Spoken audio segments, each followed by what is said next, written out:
महाराष्ट्र में रहना है तो फिर मराठी बोलना पड़ेगा। ये किसी फिल्म का डायलॉग नहीं है, बल्कि मुंबई, पुणे, ठाणे की सड़कों पर बीते कुछ दिनों से छाया एक नया फरमान है। लेकिन इस फरमान के बीच में सबसे मजेदार बात जानते हैं क्या है? द मोमेंट यू से इंग्लिश, है yes sir, please welcome sir, English great sir, लेकिन आप बोले हिंदी, है नहीं हिंदी नहीं, हिंदी है, हिंदी जाओ, हिंदी वापस। आप जोमेटो की डिलीवरी बॉय से लेकर होटल में हिंदी बोलने वाले स्टाफ तक, ऑटो वाले की डांट से लेकर सड़क पर हिंदी में बात करने वाले लड़कों तक, ये चल क्या रहा है? मतलब वो लोग जो कल तक हिंदी थोपने का रोना रो रहे थे, वो आज मराठी को हिंदी भाषियों पर लाद रहे हैं। और सवाल इसीलिए यही है कि भाषा जो दिलों को जोड़ने वाली थी, वो क्या पॉलिटिक्स का पार्ट बन रही है? सवाल यह भी है कि क्या ये महाराष्ट्र में मराठी को लेकर प्रेम है, और अगर है तो फिर हिंदी पाप और अंग्रेजी बाप कैसे? हिंदी पट्टी वाले तो महाराष्ट्र क्या होगा? हालांकि राज ठाकरे या महाराष्ट्र में रहने वाले अगर महाराष्ट्र की भाषा को लेकर चिंतित हैं तो यह चिंता वाजिब है। हालांकि हम चाहते हैं कि आप भी हमारी एक मदद करें। मन में सवाल आया कि राज ठाकरे सर, हिंदी राजभाषा है, फिर नफरत क्यों? पर राज ठाकरे ने आदेश दिया, जाओ सबको बताओ महाराष्ट्र में रहना है तो मराठी।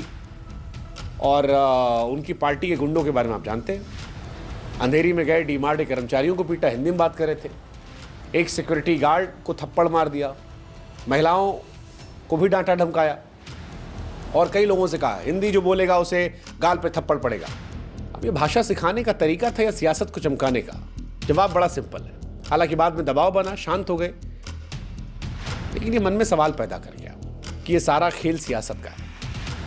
हिंदी को अक्सर निशाना बनाया जाता है ये कहकर कि हिंदी भाषा जो है वो यूपी बिहार वालों की, हालांकि ये सच नहीं है। हिंदी कश्मीर से लेकर कन्याकुमारी तक करोड़ों लोगों को जोड़ती है।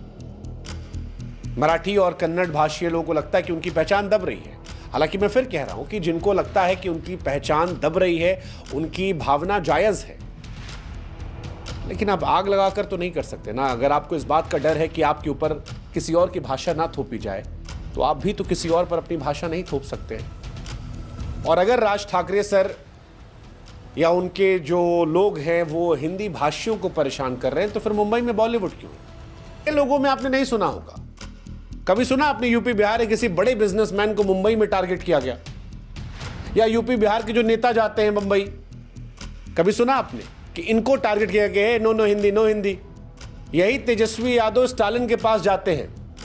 तेजस्वी उतना धारा प्रवाह अंग्रेजी नहीं बोलते, स्टालिन साहब जो है वो शायद पब्लिकली हिंदी तो नहीं बोलते, यार नहीं देखा हमने, बट आपस में बड़े अच्छे मित्र हैं। मुंबई में फडणवीस की सरकार है, राज ठाकरे जो हैं उनके भी तमाम मित्र हैं यूपी बिहार में, लेकिन ये नेता आपस में नहीं लड़ेंगे। लड़ेगा कौन? उनकी पार्टी कार्यकर्ता। किससे? गरीब आदमी से।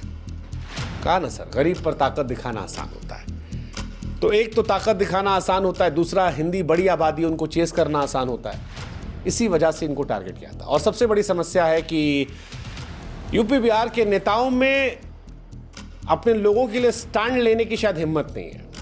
आगे क्यों? मराठी कन्नड़ वालों की अपनी समस्या है, लेकिन इन दोनों का रिजल्ट जो है वो यही होगा कि आप कल्पना कीजिए कि मुंबई की कोई चाय की टपरी है, वहाँ मराठी बोलने वाला भी एक बैठा है, हिंदी बोलने वाला बैठा है। मराठी वाला कहता है कि मुझे मराठी पर गर्व है, लेकिन हिंदी से कोई दिक्कत नहीं है, भाई तेरे को जो बोलना है बोल। और हिंदी बोलने वाला कहता है कि यार अब मैं भी यहाँ रहता हूँ तो मैं भी मराठी सीख रहा हूँ, 2-4 वर्ड रोज सिखा दिया कर। ये शायद भारत की आत्मा होगी। ये भाषा जोड़ेगी, तोड़ेगी नहीं। भाषा संवाद का जरिया है, भाषा दिल का पुल है, ना कि समाज को तोड़ने का हथियार। ये डिलीवरी बॉय के साथ बदतमीजी हो या सड़क पर मराठी बोलो का दबाव, ये घटनाएं बड़ी शर्मनाक है।